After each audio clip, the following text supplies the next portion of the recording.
This is the Gospel Revolution. Since you're knocking on the door, you're begging to come in, yeah. Unaware that all the while love's been knocking from within. You are the love you see, a perfect yet unique, righteous, holy.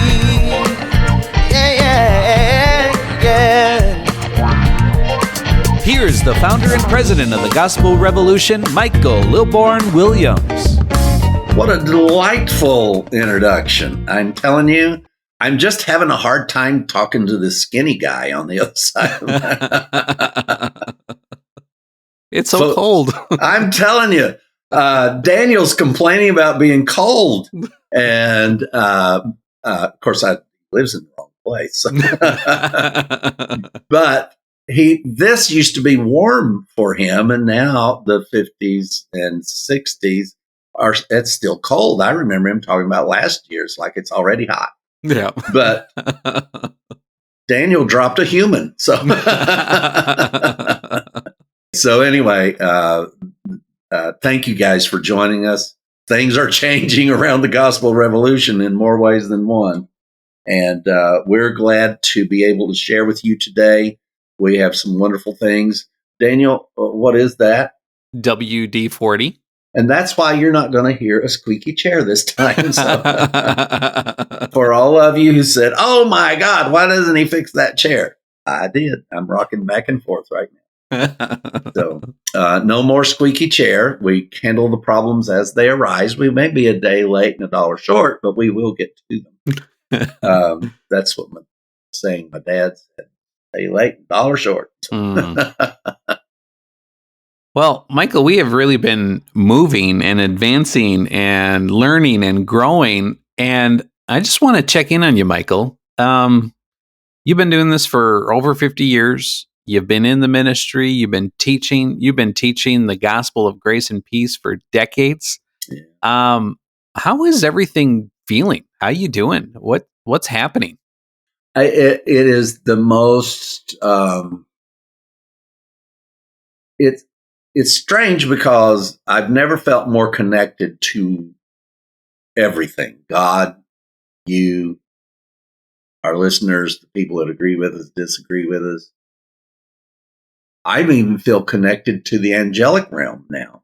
I never, ever, ever. But now I see it. I see the angelic realm in people as I encounter them.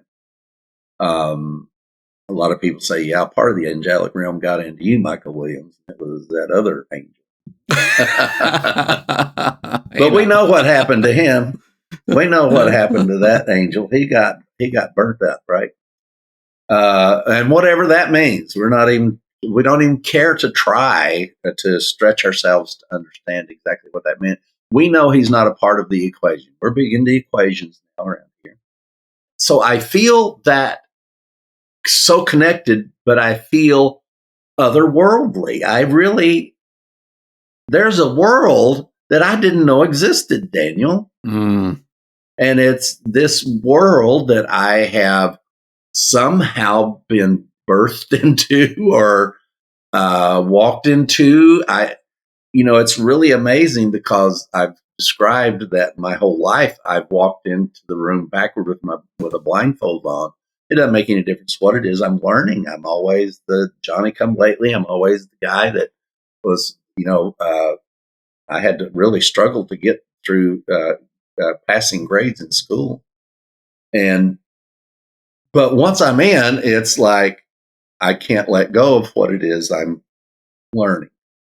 So here I am. I'm turning 73 August the 16th. Yes, keep those cards and letters coming. $1,000 for each year, right? That's fitting. Why not?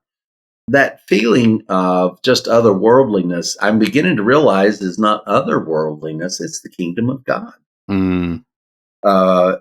It is righteousness, peace, and joy.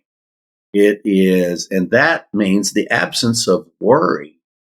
I don't even know how to tell people that I don't worry. It sounds trite, but Daniel knows that I don't worry. And anybody in my life knows I don't worry. My daughter, Hazel, my grandson, they all know that I do not worry.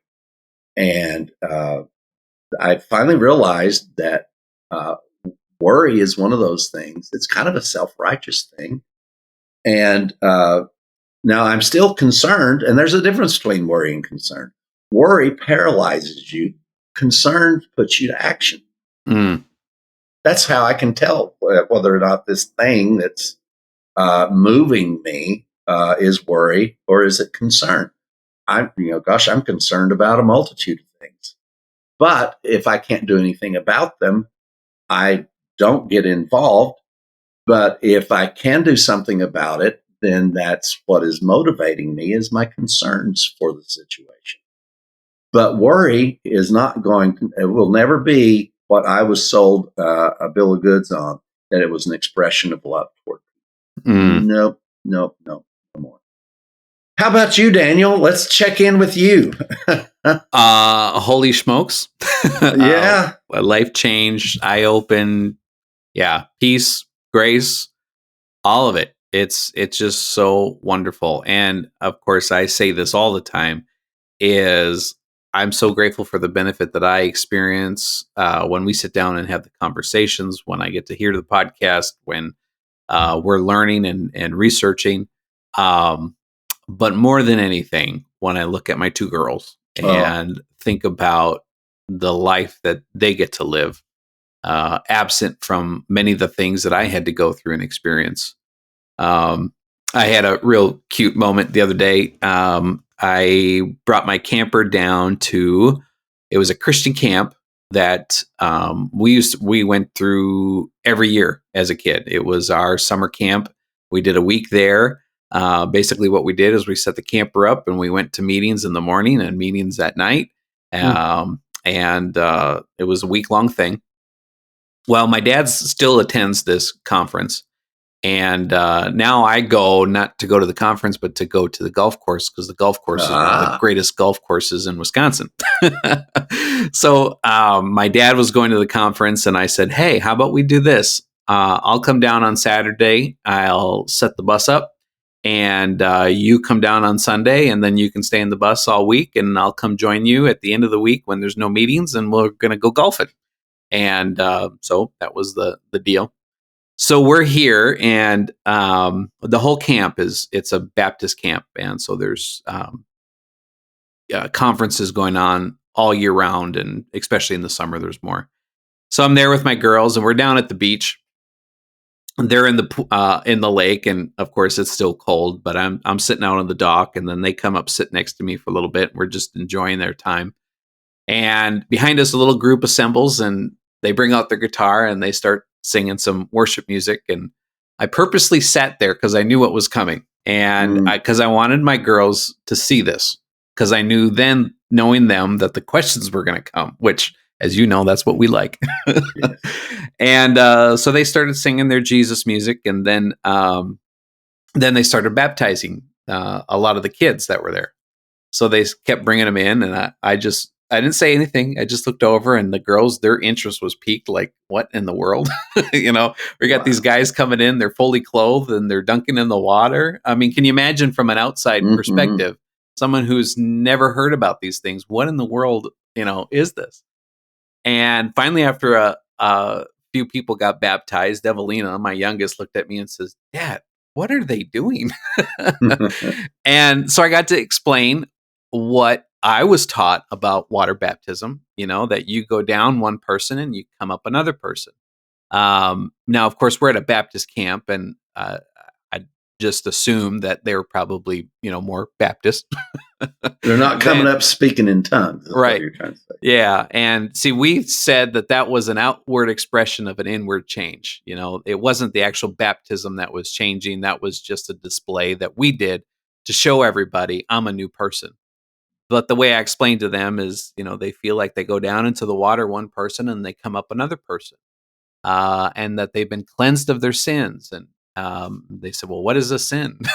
Isn't that amazing that my girls don't even know what a sin is? My God. So I explained, that God had a set of rules, and if you break those rules, then that was considered sin. But these are things that are no longer in existence anymore. And I said, what this is saying, and if I do it at a real basic level, is you need to go down in the water as one person, and you need to change and become another person so that God can love you. That's what they believe. Yeah. I said, but girls, here's the truth. You're perfect just the way you are. You don't need to change. You don't need to become another person. Your thoughts, the life that you live, everything you do, God accepts you, God loves you, and you're perfect. Don't let anyone ever change that. And I said, now we might do some crazy, wild, stupid things, but that doesn't change the fact that we are perfect, we're holy, we're righteous, and we are loved and accepted by God. And, that was a real easy thing. And then I had to explain, that there are people who are going to come into your life and tell you that you need to do these things to be accepted and be loved by God. So, Michael, that all came from that question of how am I doing? I am doing fantastic. I am doing wonderful to see that fruit can be in my girls and they understand it. They can see, why would I need to do something different when God made me this way? Yeah. When I'm naturally this way, why would I have to go against nature to become another person in order to be loved and accepted by God when God loves me and accepts me just the way I am? That's the one thing that Christianity totally fails at. They see the innocence of a baby, they see the innocence of a child, and they have to imply sin. Yeah. And that's where abuse starts. Mm-hmm. That is abuse. Yeah. That's not a door into abuse. That in and of itself is abuse. It's abuse because it's not true. Yeah. And the dysfunction that follows not only in the child but in the parent in trying to view that person that they know that was there laying in their arms right when they were born and before, that there's not any sin there. You can't, and yet have to force the brain to say, yes, there is sin. Right. And then, of course, then as they begin to get older, you begin to identify the sin. They tell a lie, they do this, and you make such a big deal of it. And then the incredible chasm begins to form between the parent and the child. Yeah. And then sometimes the child becomes more religious than the parent. Yes, we are very grateful people. Yeah. That is an understatement indeed. Yeah. And Michael, where we're standing in our podcast series, I mean, number 50, and we announced last week that we're concluding the series on the 1,000-year reign of Christ. But here we are, 50 sessions in. We're going to conclude it being our main topic. Now, of course, this is sticking with us forever, obviously, that the 1,000-year reign began with David and ended at the resurrection. How are you feeling about that? I mean, what does that feel like, that here you are after 50 years of ministry, now you actually really understand the 1,000-year reign of Christ?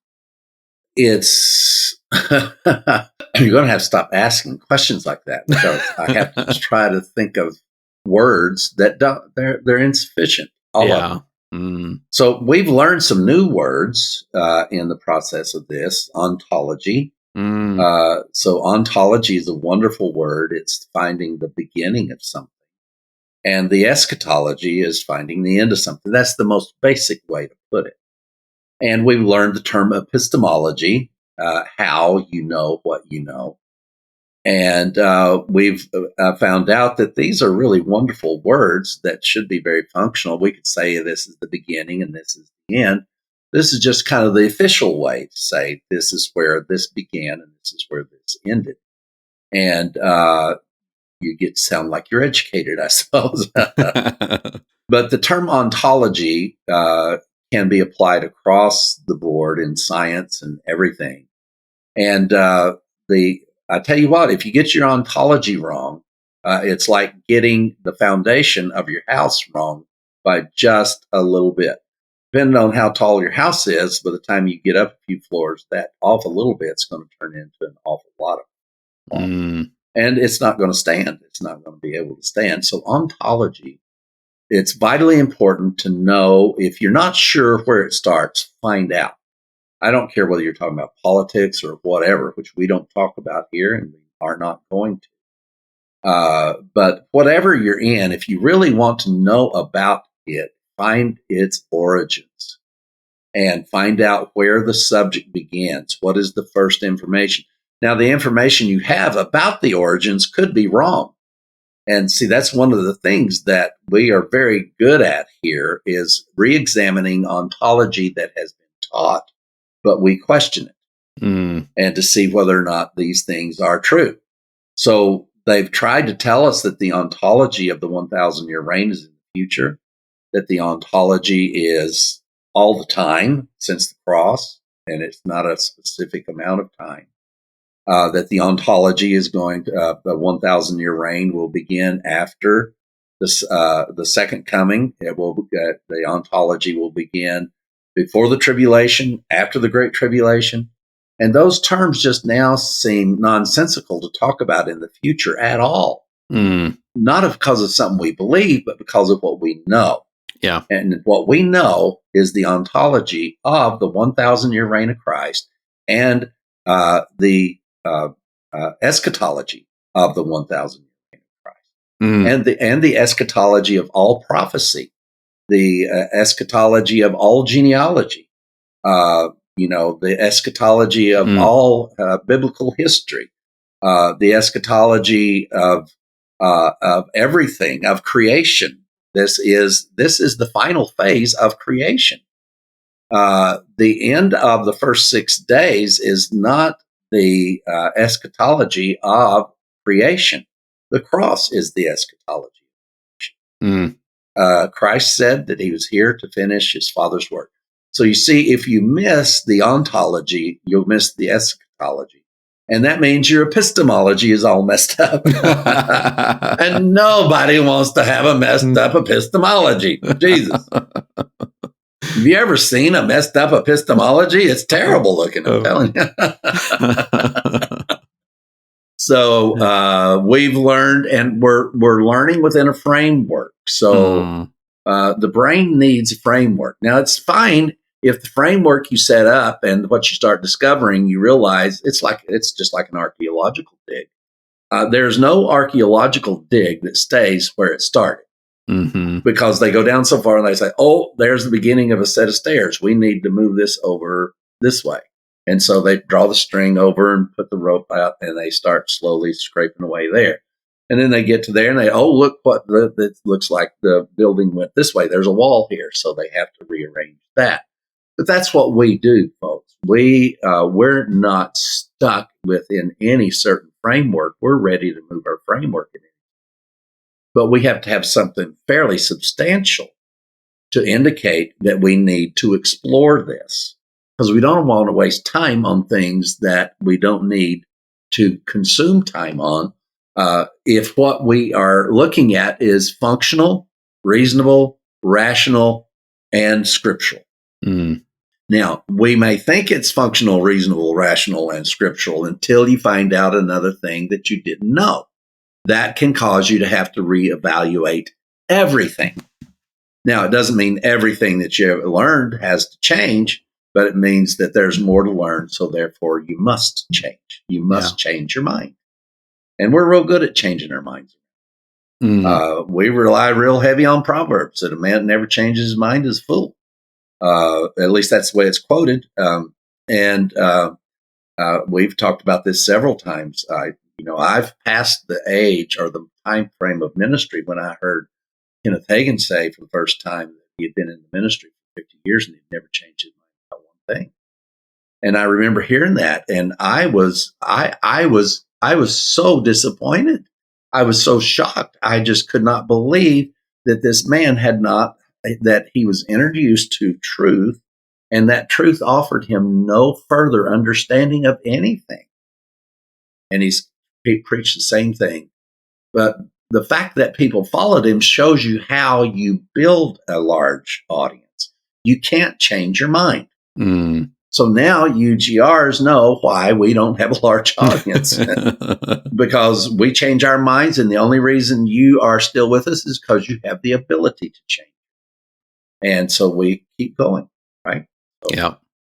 The 1,000-year reign of Christ is one of the most scriptural things. I don't know that you could categorize something being more scriptural than something else. But as far as volume of evidence, there is nothing that has more volume of evidence than the 1,000-year reign, beginning at Psalms 110:1 with the reign of David, and David declaring the beginning, and then the declared end being spoken of by Daniel, by the image of Nebuchadnezzar, by the beast that also spoken of in Daniel, Ezekiel's prophecies. All of them culminate on the same day. Amazing. And, for me, Michael, being raised in with the understanding of dispensations Yes. and, all of these time frames, I knew I was taught it in the Word of Faith, and I had classes on it at Rhema. And I've told you all that even my instructor at Rhema, when we went through the Revelation, he said, here's 2 books. And he taught us 2 different views on the Revelation just to show that we really don't know what we're talking about. Yeah. And Michael, for the first time in my life, I can say I understand the Revelation. Isn't it? And it is so simple. I understand the 490 years, the 70 weeks of Daniel. I understand that. Nebuchadnezzar's dream, vision, I understand that. And here's what I ultimately know about all of these things is they are not about the future. Oh. The 1,000-year reign of Christ is not about the future. It is not a future reign where we've got some alien style bodies where we're able to walk through walls and travel planets and all that stuff. That is not what the 1,000-year reign of Christ was about. It was about Christ establishing his kingdom on the earth. He started with men. He started with King David. And through those 1,000 years, he brought about the king of all kings. And he brought about the kingdom onto the earth, established that, and he did that through his death, burial, and resurrection. And at that moment, the 1,000-year reign of Christ ended. It's that simple. And that was not a figurative 1,000-year period of time. No. That was a literal, to the day, 1,000 years. Let us make one thing very clear right here. No prophecy that gives a time frame is figurative. None of them. Yeah. We had one whole session at least that we went through. And we went through to show and to make it very firm that when every time that Israel was going to go through something 100, 200 years before, God would tell them all about it. This is what's going to happen. You're going to be in bondage and captivity for 70 years. You're going to be in bondage for, it's going to be 490 years.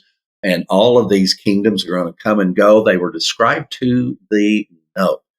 I was just looking back through in Daniel, and now I know the history because I've watched also the documentary on TV about Alexander the Great. And then I'm reading through the book of Daniel, and each kingdom that he conquered is there in the order that it was prophesied 200 years before he was born.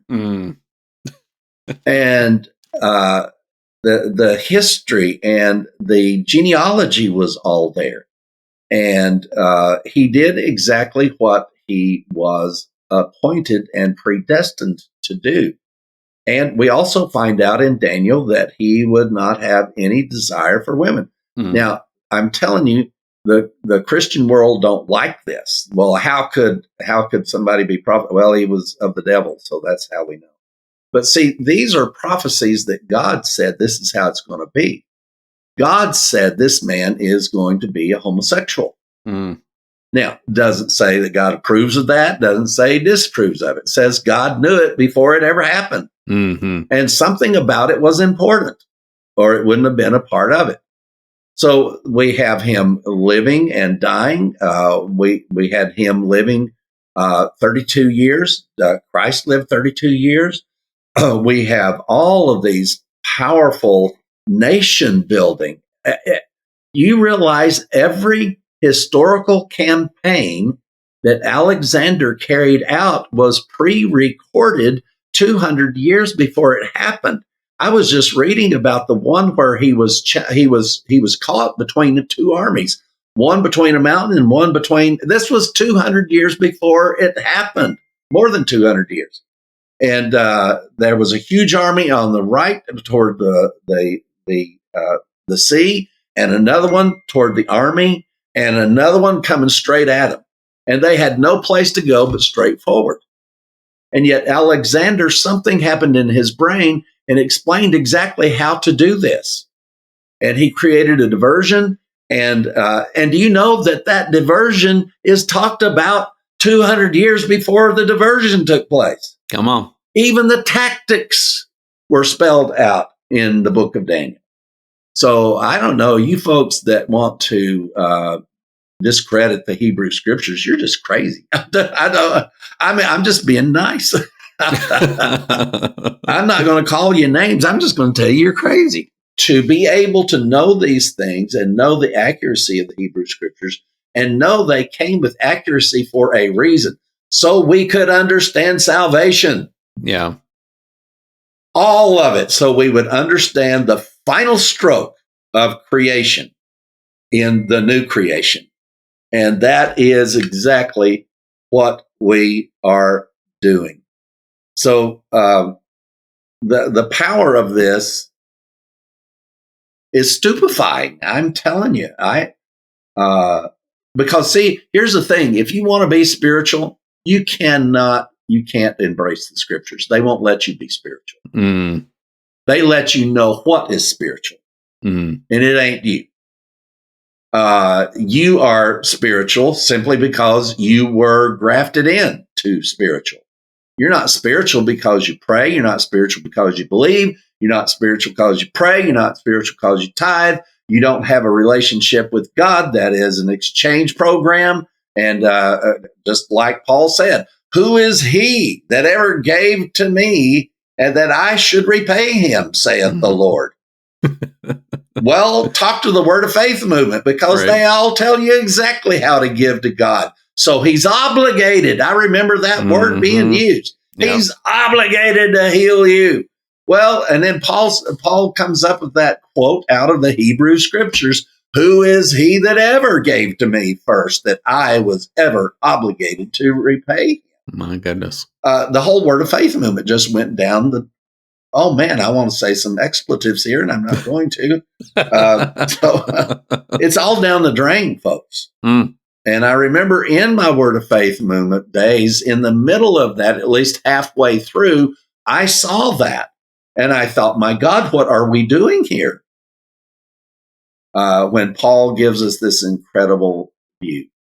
Now, what we are doing today is we're going to, I don't know how we can do this. We're going to talk about 400 years. It's what the Christian world and all Bible prophecy teachers call, and it shows their ignorance. They call them the silent years. Mm. There has never been any years less silent as far as God having what to say about what was happening and would happen, when it would happen, how it would happen. There is no less silent years than the 400 years before the cross. Mm. God is speaking loudly.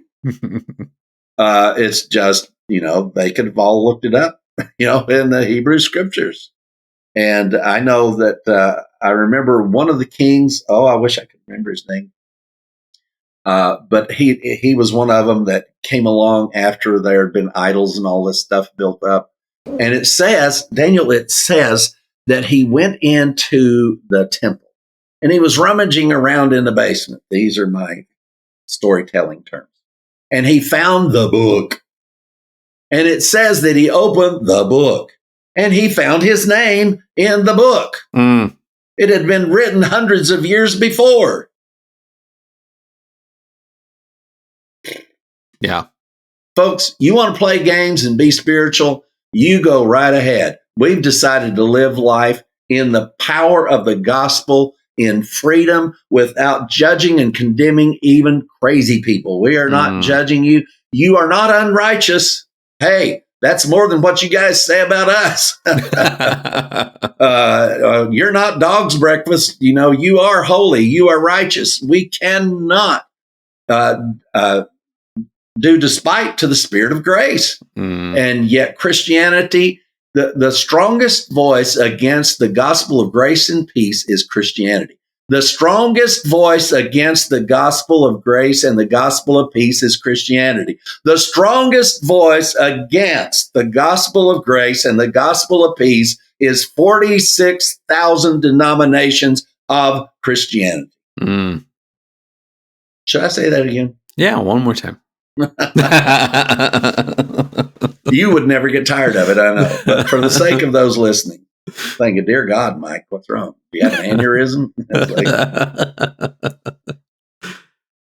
So the reason they're considered and called the 400 silent years is because after Malachi prophesied, there were no more prophets. There were no more mouthpieces that were declaring what the Hebrew scriptures were written for and what they contained. And we didn't see that until we have the prophet, the high priest, Zechariah? Am I saying that right? Zechariah, who prophesied about the birth of Christ in the book of Matthew, Mark, Luke, and John that's recorded in the Gospels. Yeah. So between that time, we have 400 years that are called silent because we don't have the prophets prophesying. Yeah. But what they fail to see is that what the prophets had already prophesied were loudly declared, maybe even more so in that 400 years than any other time in history. Yeah. I mean, absolute strict control over who was born, when they were born, what their names were, what they were going to do, why they were going to do it, when they were going to do it. Each nation, every one of them, every nation that existed in that 400 years is spoken of. Yeah. Every single one of them. When they fell, when they became, and Alexander's empire. And this incredible thing that happened with Alexander the Great. And it's just it's all encompassing. So you've had 600 years of the 1,000-year reign of Christ, and this last 400 years is the last 400 years of his reign. You say, but Mike, these people were bad people. Yes, and that was Christ in a way showing it doesn't make any difference whether you're bad people. It is God's business. Is it your business if God makes one pot to be this way and one pot to be that way? That's what Paul said. He said, what business is it of yours what God decides he's going to use and not use? Since when did that become your prerogative to stick your nose into? God can't use this and God can't use that. My goodness. And we have David himself, who could not resist Bathsheba. And that incredible story. And yet he was a man after God's own heart.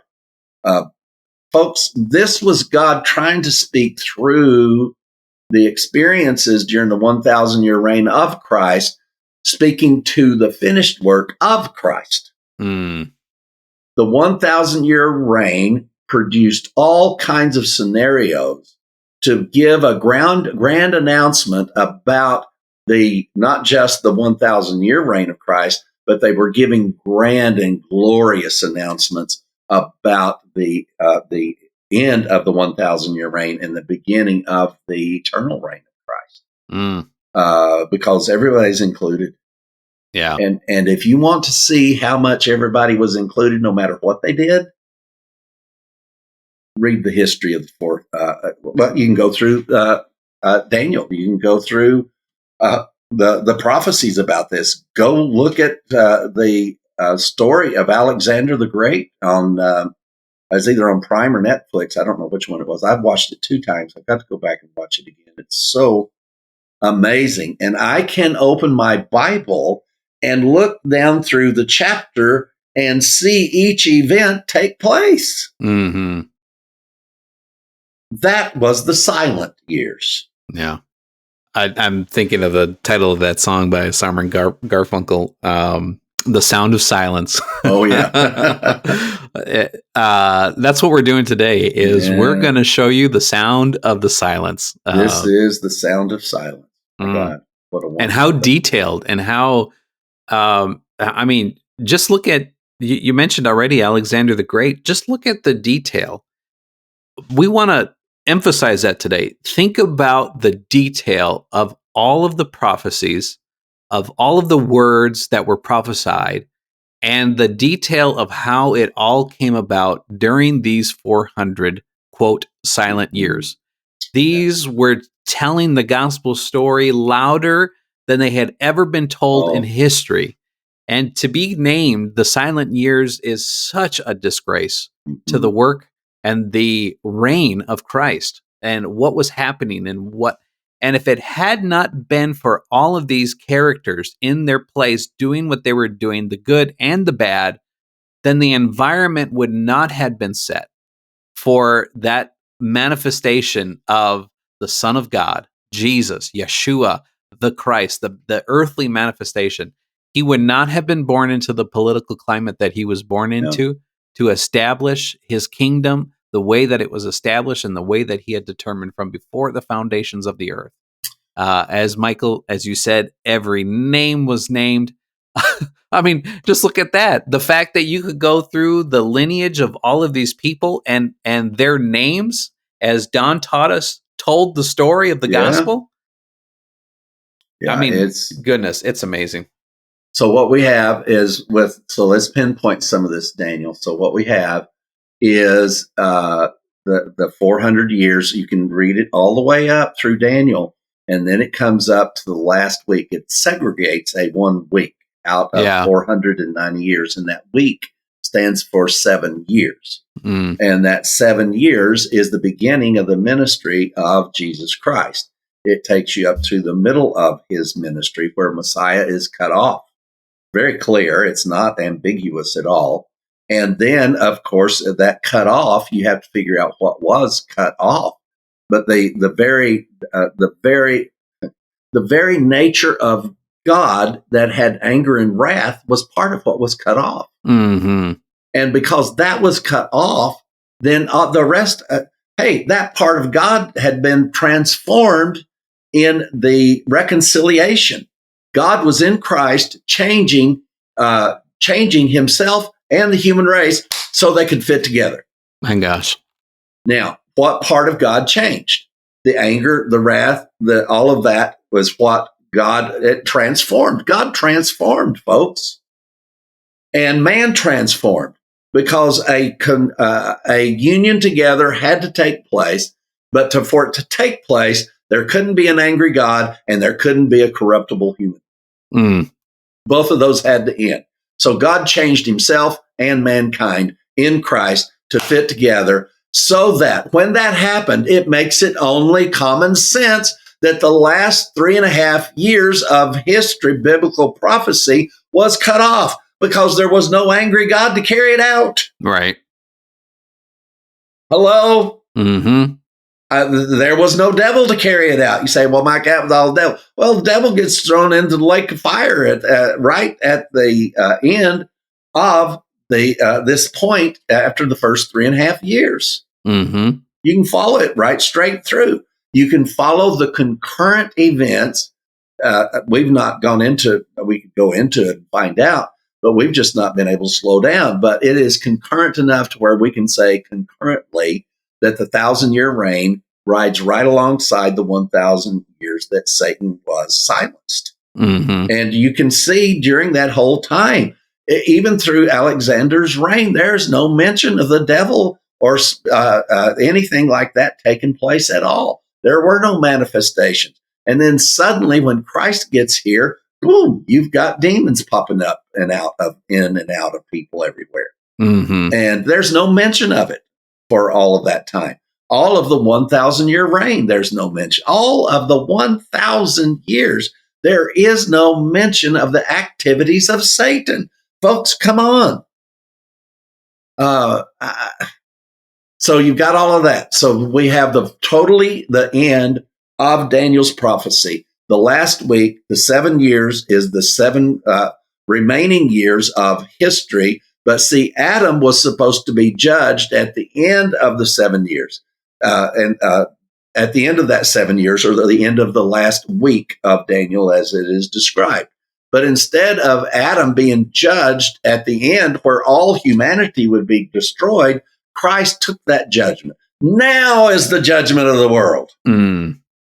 Because if this doesn't happen, there's no flesh going to be saved. Yeah. Even Paul said that it was cut short. Mm-hmm. Daniel said it was going to be cut short. Jesus said, how many more people do you want to tell you that the last 3.5 years were cut off? Mm-hmm. Because there was nobody to do it. The God that was going to do it, or whether if you say, well, that's the devil, even the devil that was going to do it was gone. Mm. The God that was contrary to man, the man who was corruptible was gone. You're hearing, folks, this is what the world should have been hearing 2,000 years ago. Yeah. Then we come to the feet of iron and clay. This is what Daniel was telling you about the environment in which Jesus was born. Jesus was born in the environment of the last phase of the statue or the image of Nebuchadnezzar, which happened over 500 years before. You hear that? 500 years. Over 500 years before. Whenever Nebuchadnezzar was that head of gold, and he loved that head of gold. Mm-hmm. So he thought, yeah, I like being the head of gold, but what about these bronze and brass and feet of clay? So he erected a statue. And guess what? He made the whole statue of himself gold. I don't care how gold you made the statue, you can't change prophecy. Yeah. Mm-hmm. And I'm saying that to the Christians too. No matter how much gold and silver you take in to your offering plates by preaching that Jesus is coming back, by preaching that the end of the world is coming, by preaching end time doctrine, no matter how much gold and how much silver you have coming in, no matter how many billions that Kenneth Copeland has when he dies before he's 120 years old, no matter how much he has, you cannot change prophecy. Mm-mm-mm. You cannot alter the Hebrew scriptures. And so we had described for us that Jesus was going to be born into this attempt to fuse together the iron and the clay. The clay, already self-declared. You are the potter, we are the clay. Hello, I'm going to go back to my voice again.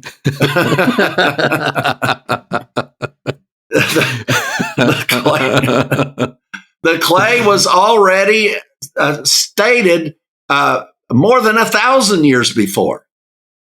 You are the potter, we are the clay. And then the Roman Empire was always declared through the scriptures to be the force of iron.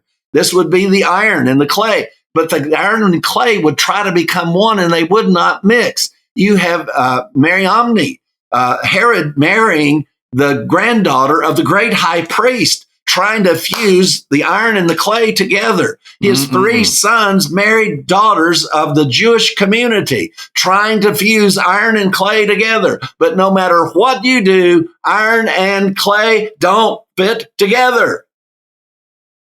No matter how many marriages you do to get it to take place, it does not happen. Jesus was brought into the arena of the 70th week of Daniel. He was brought into the feet of iron and clay, and he was brought into the last beast of the book of Daniel also. Mm. And they all did, even the ones that crucified him. They were right there in prophecy. It was told what they would do. It was told that they would have malefactors. It was told that he would be accused of all of these things. It was told what he would take upon himself. It was pre-announced 1,000 years before. And then during the 400 years of violence, it was more pronounced than it was in any other time. Mm-hmm. And decreed and declared and written and then Zechariah. You think you're going to change prophecy? Shut your mouth, Zechariah. Right? Yeah. God shut his mouth because he was about to say something that wasn't prophecy. Yeah. He was about to disagree with prophecy, and God shut his mouth. I wish God was doing that now. Oh yeah. I mean, there's things about God I wish I could selectively pull back in. Let's call back in. Let's stone false prophets. Okay. Oh my God. Well, that's every preacher. Every preacher's prophesied things. And thou shalt go to here, and thou shalt come here, and go to yonder, and hangy hoo hoo. Jesus Christ, what have we done to the gospel? And we call that the presence of God. That's the presence of mental illness, folks. That's not the presence of God that you worked yourself up to. Daniel told you how that he knew the formula and how he was taught the formula, how to build up that moment to where that then you take up the offering. And then I watched Norval Hayes' funeral the other day on YouTube. I didn't know it was available. And I watched it. And at the end of it, they declared that Norval Hayes was a pauper, or said, well, we're not saying he was a pauper. And they did say it like that. But we're going to take up an offering for his funeral expenses. What a disgrace to the man. What a disgrace. Now, Norval would have been in favor of that offering. As they said, he never passed up a chance to take up an offering. And the offering never went to what he said it was going to go to. There was a balcony supposed to be built in the church. He took up tens of thousands of dollars for a balcony that was never built. He took up tens and hundreds of thousands of dollars for an unwed mother's home that was purchased. And then all of the people that were there were volunteer. Everybody that came there, the church had to support them for being there. And hundreds of thousands of dollars going into bank accounts. Daniel, you shouldn't leave me by myself for a week.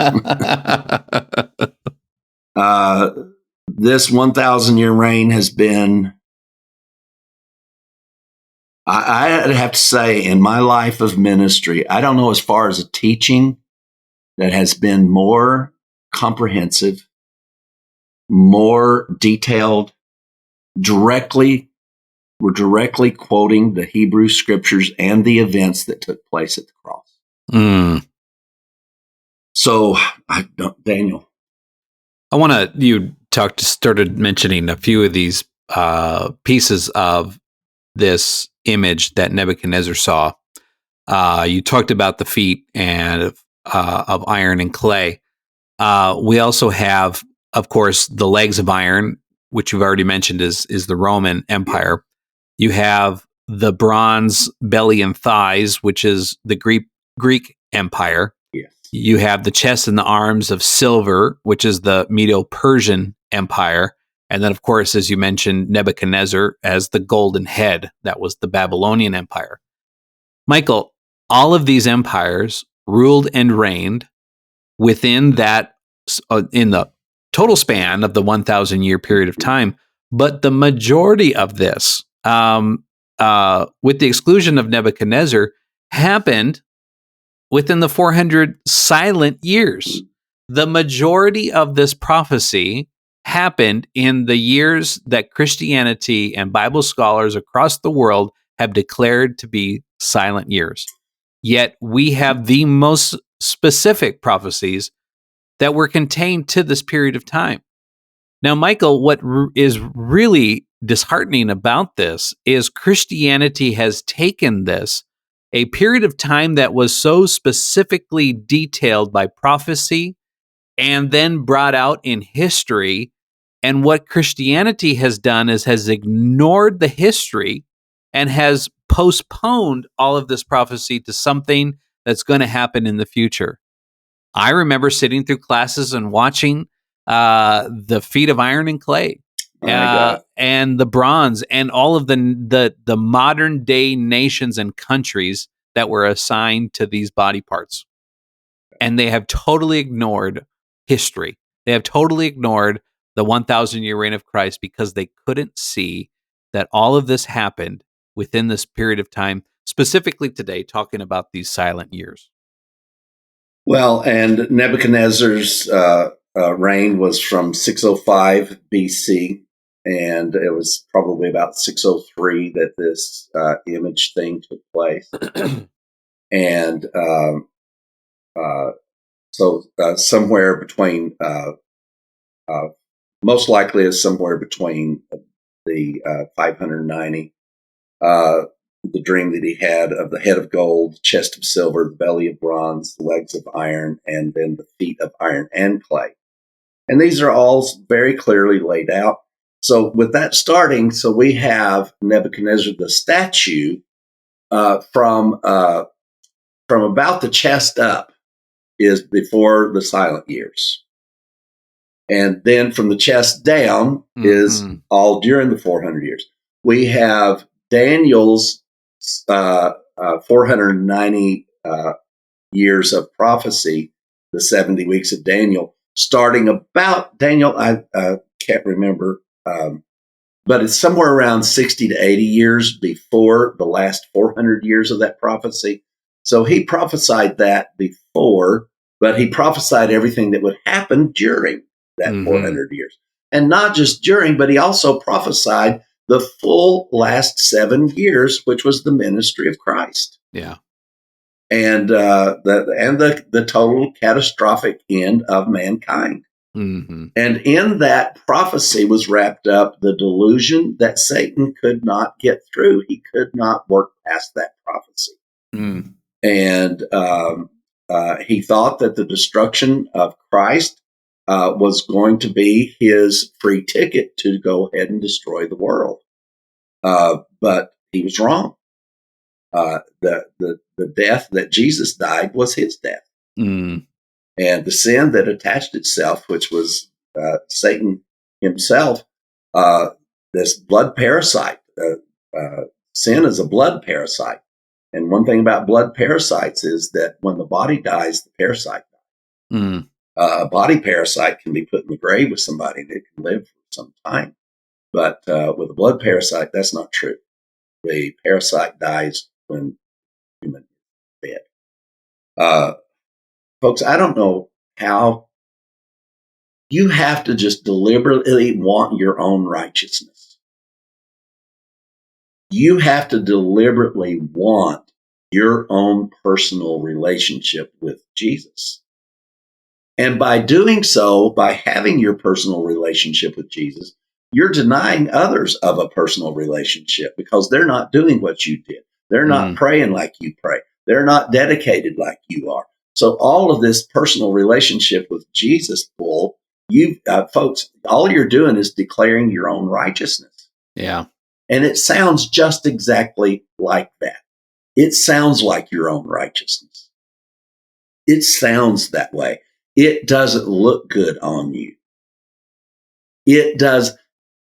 Personal spirituality does not look good on you. You look like a freak. You sound like a freak. Don't look at me. I'm a Jesus freak. Yeah, that's the whole movement I was in with the children of God. We were Jesus freaks. So don't tell me I don't know what I'm talking about. I know about a personal relationship with Jesus. I know how to do it. I know how to carry it out. I know all the feelings. I know all the inspirations. I prayed in tongues 3 hours a day, folks. Don't tell me about getting more spiritual than me. I pray. Any of you that's prayed more than 3 hours a day in tongues for over a year, you come and talk to me then about speaking in tongues, and then we'll talk. Talk to me about winning souls, and I'll show you the years of my life that I spent walking door to door on the beaches in in Puerto Rico and in the United States, walking and talking to people and praying and bow your head, close your eyes, and come into my heart, Lord Jesus. And now you're on your way to heaven and you're not going to hell. And folks, just because you put money in an offering plate to support missions doesn't mean you're a missionary. I don't care what they told you, because number one, most of that money didn't get to those missionaries anyway. Mm-hmm. There's administrative fees. Everyone knows there's administrative fees, Mike. Mm-hmm. I know the administrative fees.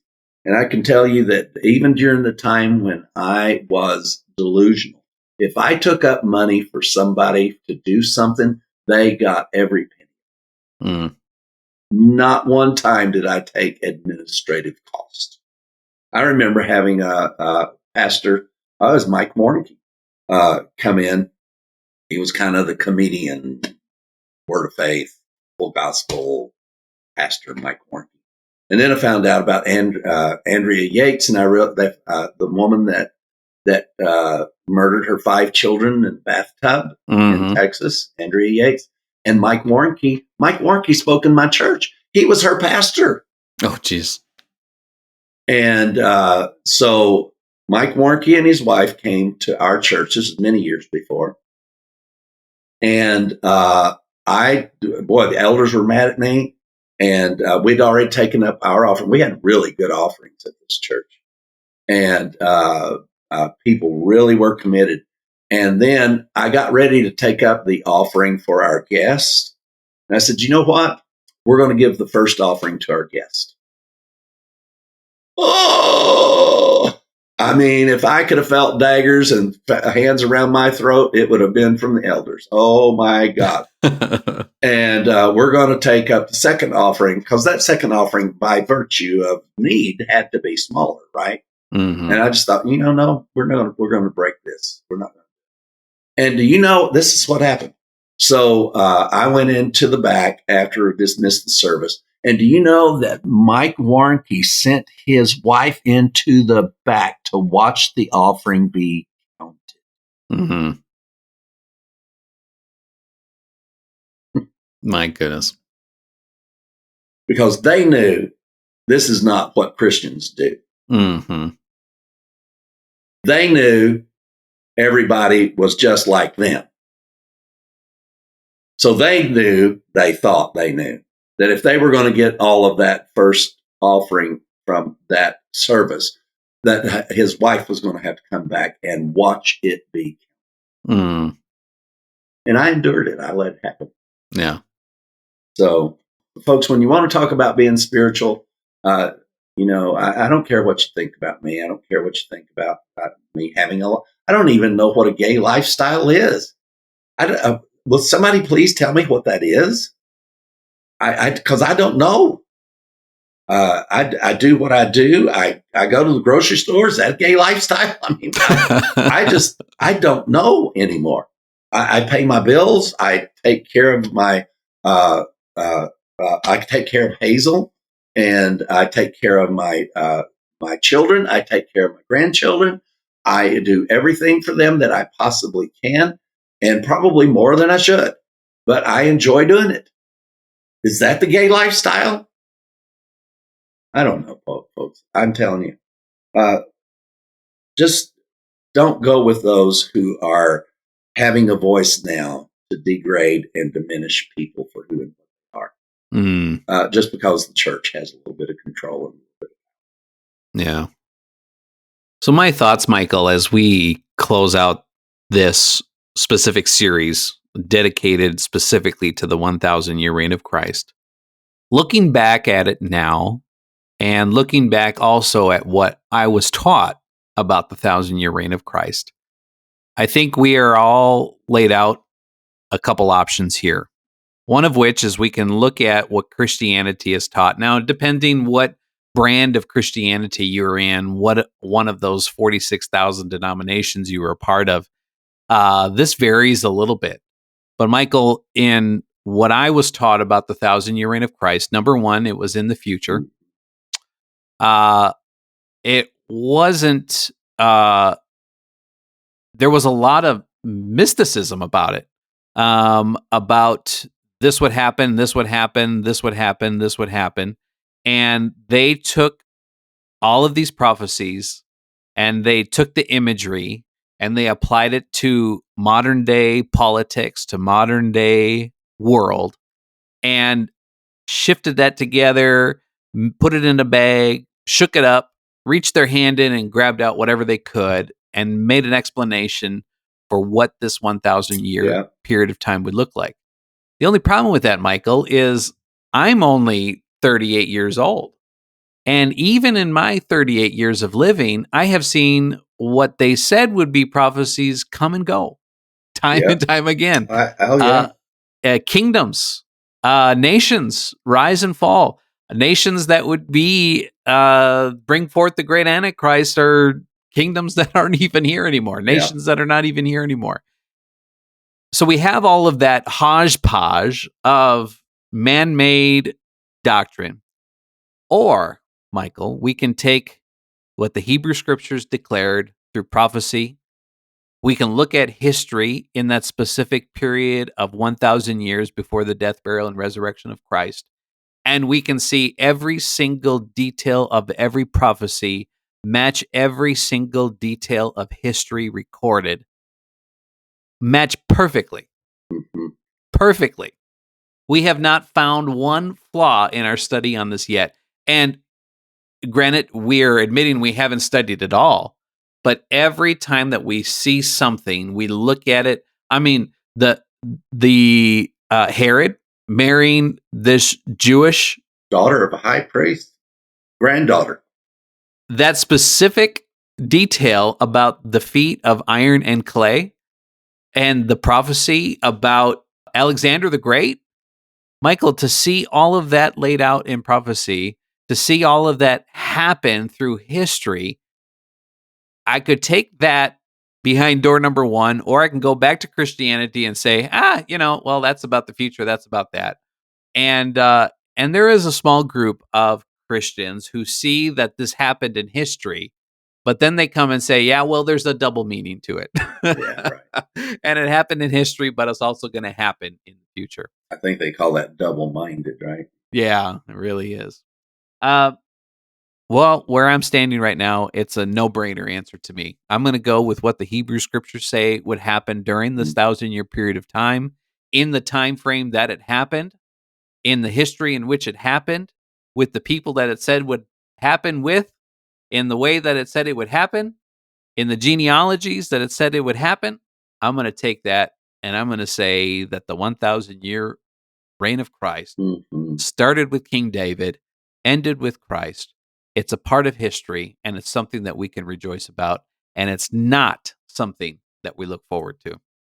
And it gives us the ontology and the eschatology of every single prophecy that spanned during that time. It tells us when the prophecy began, the prophecy about the 70 weeks of Daniel began at the announcement. It could have said at the beginning of the building. Who knows when the temple, what was the day that the guy came out and carried the first stone? See, that's ambiguous. But it didn't leave it with ambiguous. It said from the decree to build. Yep. And from the decree, we know the exact way. They know the exact day, the decree, and this can be figured out. And people have done this many times, but then they go haywire when it all gets to the cross. But this and that didn't happen, and then Jesus and 3.5 more years and the tribulation, and it didn't happen, so that means it's prophecy's got to happen, so that means it's in the future. And they disband everything that the Scripture teaches you about prophecy, that it is time-stamped and irrefutable. Everything about every prophecy is that it had a specific time frame. Let me tell you something. Don't be concerned that you mixed it up. The Apostle Peter got it mixed up. He was trying to stretch the eschatology of the work of the cross out to where that he could be some who to do for the kingdom of God. And he got tired of people asking him, well, when's this going to happen? Mm-hmm. When's this? When it will be the sign? When will he be coming? Well, Jesus answered all those questions. Peter, why didn't you listen to him? Jesus told it exactly when the end would come. And you ignored that, and you got so tired of people quizzing you. What do you do when you don't like the question? You do something like this. Stop asking me about when this 1,000 years is going to happen. 1,000 years is as a day to the Lord, and a day is as 1,000 years. That means I'm not responsible for anything I've said. But that's not what the scripture said that he tried. He didn't even try to quote it. He shamelessly, one of the things we know Peter didn't have after the cross was shame, because he shamelessly changed the Hebrew scriptures, the Hebrew text, to try to fit himself. And that's exactly what Christianity is. Yeah. Every single person that is, quote, born again in the altar, you retrofit every prophecy around yourself, and every one of you are walking around in cages of confinement, trying to look where that all of your cages fit together. And that somehow all these cages that you've all built within prophecy that's around each and every one of you controlling your life today. Oh, the Lord's in control of my life. Well, I've got news for you. Thank God he's not at fault for what you're doing. He's not to blame for what Christianity has done. We talk about Islam. I tell you, whenever the true story of Christianity is told, and it is not isolated by Christianity to be the Crusades and the Crusades only. Once you hear, in fact, if you just heard the history of the true Crusades, you're going to hear about the bloodiest religion that's ever been on the face of the earth. Yeah. And they still want to do it. Mm-hmm. They still want to do it. They're jealous of Islam being able to take gay people out from a 10-story building and drop them. They're jealous that they can't and not go to jail. Michael, the other thing that understanding the 1,000-year reign of Christ does is it gives us a bright future. I spent my childhood and my teenage years not thinking that I'd ever become a grown adult. I was under the impression that Christ was coming back, and he was coming back quickly, and my time was short. And a lot of the decisions I made in life were affected by that understanding, by that belief. And it was a rude awakening when I got older. And year after year, prophecy, quote, prophecy, unquote, false prophecy after false prophecy that came and went and never manifested. Yeah. And Christ never came back. And all of these things didn't happen. And now I was left with a life in front of me. What do I do now? And Michael, with that being said, we were reminded by one of our listeners the other day that we needed to continue to greet our audiences in the future. And we want to send out a greeting to all of those in the year 10,001. Yes.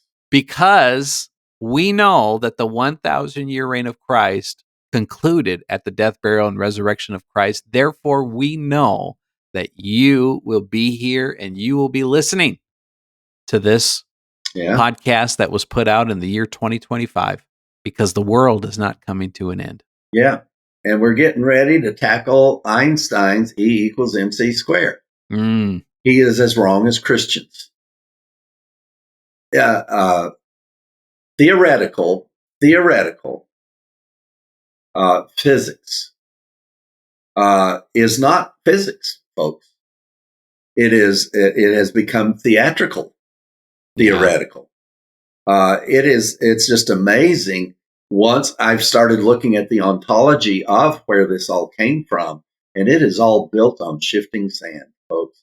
And now suddenly the definition of theoretical has been changed. Now theoretical, I couldn't understand it. Why are people saying it's theoretical, but they're taking it as science? because they changed the damn dictionary.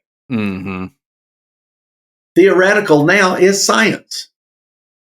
But when the theory is 10 generations away from the first theory, and the first one wasn't proven, the second one wasn't proven, the third one, folks, you're on shifting sand. Mm-hmm. And so why are we talking about the year 10,000 with Einstein saying that we're going to die heat death? Because he was wrong. That's why. Mm. He was wrong. And the little e that you see on E equals MC square, replace the G, God. Yeah. And I've caught him at it. I've caught him. I understand it. I understand E equals MC square. I understand it. A high school dropout. Anybody can understand it. But see, when you're hit with a maze of equations and you don't know what the equations mean, all the equations are is like things written in another language. You have to learn that language. Mm-hmm. And I've not learned the language of equations, but I've learned enough to know that you have to find out what every one of those things mean and what their definition is. And you're going to find out those definitions are wrong. They're blatantly wrong. And we're going to go into the ontology of light. We're going to take you back to creation. We're going to take you through the bow being found in the sky. We're going to take you to Sir Isaac Newton looking at light through a prism and declaring that light is in that color is in light. We've got some things to show you because we are. It's not just being persuaded, folks. With the scriptures being this exact, we know now because of how exact this is. When God said, "Let there be light," and there was light, we know that's true. Mm. Einstein proves that is not true. Now, if you think that you can keep your Christianity and your Einsteinian physics, then you go ahead because you're as double-minded as anything can be. Because Einstein proves there is no God. All you have to do is listen to Neil deGrasse Tyson. He openly declares and mocks anybody that believes in a God of any kind. And that is theoretical physics. Some reason theory trumps even the scriptures. But we don't think so. And we think the scriptures hold and contain the reality of what life really is, where it originates and where it is going. We know where it's going. We know where it's going. Mm. We know where it's going. Wow. With that, that's our introduction. We are closing out the chapter, the series on the 1,000-year reign of Christ, but we're not skipping a beat because we're opening up a whole new world. Yeah. And stay tuned, folks, because it's coming. If you haven't already, make sure that you are subscribed to the e-newsletter because this stuff is already happening. This information's already coming out, and it's coming out hot multiple times a week. So make sure you go to gospelrevolution.com, hit the newsletter button. As soon as you hit that, a screen's going to pop up. You put in your name and your email, and it's as easy as that. You click subscribe, and then from that point on, you're going to get these documents as they're coming out, these articles as they're coming out, and there's a lot to learn. And people have been really eating it up, Michael. We have been getting great feedback. People are hungry for it. Their hearts are ready for it. They are. And it's ringing that bell of truth again and again, and everyone's loving it. So don't miss out on it because it's coming, and it's going to be a wild ride. And we've been bouncing this off of folks. We've got I'm going to tell you that Jackie Barnard is such a gracious and helpful man. He and Billy live in Arizona, and they live their daily lives, and he works into that, reviewing and reading for punctuality and for accuracy and the things, if I say anything that he does not understand. Now, Jackie will tell you, he did not know what eschatology was. He didn't know what ontology was. Daniel will tell you that. None of us knew any of this stuff, folks, but we're learning because we need to. We have to. We did not know what E equals MC square means. Now we know what it means.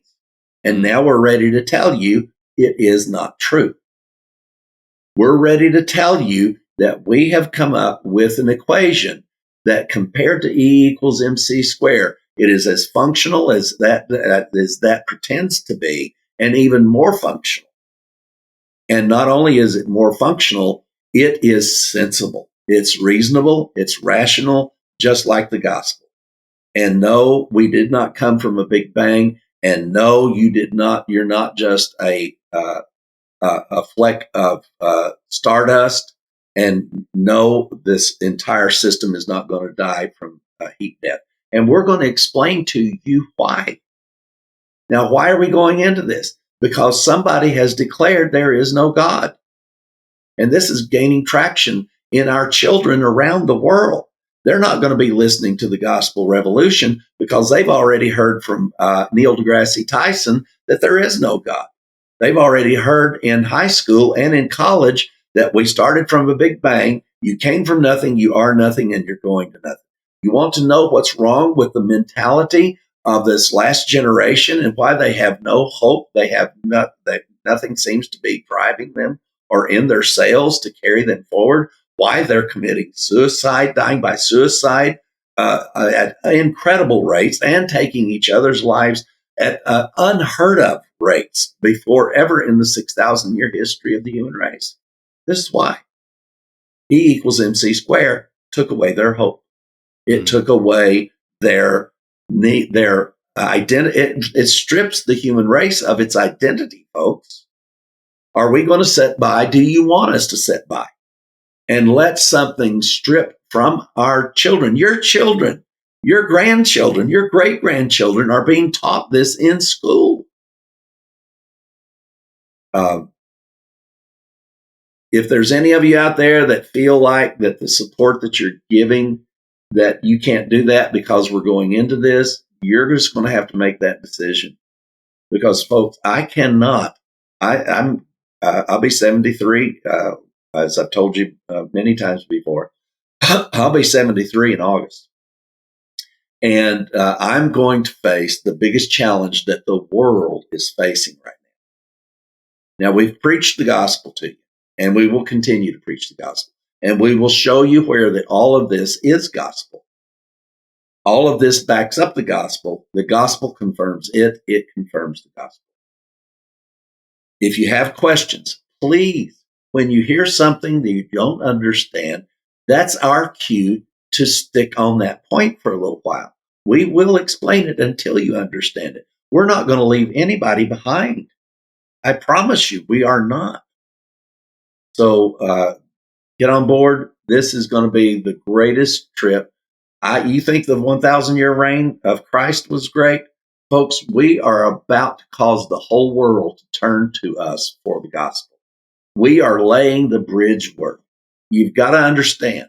I know what I'm doing here. We are laying the bridge work. Me and Daniel both know exactly what we're doing. We are laying a bridge work to the world it's not that we will cross that bridge to get to them. They will cross this bridge to get to the gospel. I know exactly how it's going to work. Woohoo! All aboard. Yeah, the train's leaving whether you're on it or not. I mean, we want you all on it. But My gosh, this is fantastic. And this has been on my mind since I was 10-year-old. And when I first heard E equals MC squared, something in me knew that it was not right.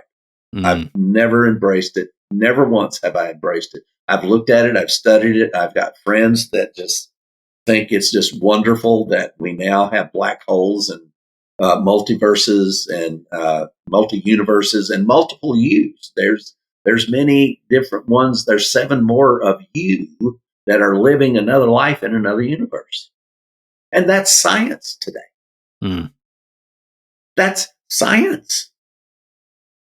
So if you have questions that that's true, jump on board with the gospel revolution. Even if you disagree with us about the gospel, this is a place that all of Christianity needs to listen, because the God that you preach has been proven to not exist through E equals MC squared. And you have not an answer for him except to quote the Bible. We have an answer for them by quoting them. Yeah. That's what ontology is. And so it is, we must leave you, family and friends. If you'd like to know anything about the Gospel Revolution or E equals MC squared, then call our office on 832-318-9339. and speak to us about how you want to participate, or go to www.gospelrevolution.com and hit the connect link. You can find us on your favorite social media network, Facebook, Instagram, and YouTube. Please be sure to hit that subscribe, share, and like button on whatever platform you are listening. Now it's good night from Daniel Rouse in the frozen tundra. And it's good night from Michael Williams right here in Clarksville, Tennessee. Thank you, guys. To keep this in mind as we move forward, and that is this one thought. If Einstein is right, if Neil deGrasse Tyson is right, now you can look up Neil deGrasse Tyson and watch videos all day long and see what you think. We're not telling you don't listen. We're encouraging you to listen. But if they are right, there is no gospel. Did you hear me? If they are right, there is no gospel at all. Not the one of the 46,000 denominations, not any of them. And there's not even one of the gospel revolution. It does not exist if E equals MC squared. We sure hope you enjoyed the study on the 1,000-year reign of Christ. And remember, we'll be here to do the same thing all over again next week, only taking on theoretical sciences. And it's going to be an incredible ride. It's going to be better. Yeah, it's going to be better than the 1,000-year reign.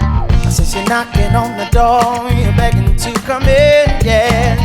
Unaware that all the while love's been knocking from within. You are the love you seek, a perfect yet unique, righteous, holy. Yeah, yeah, yeah. When you feel lost and alone, staring at the unknown, and these words be the cause that guides you back home. We are one, we are love, we are.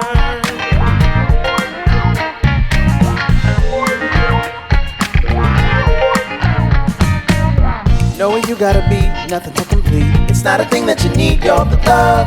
Just remember to breathe and take a second off. Look, I'm just trying to remind you that you're perfectly divine, flawlessly designed.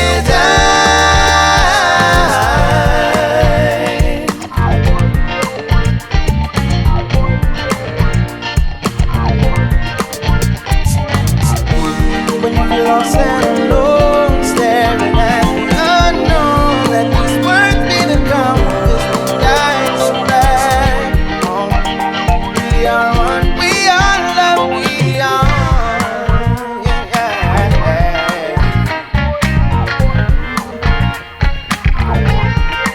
We are love.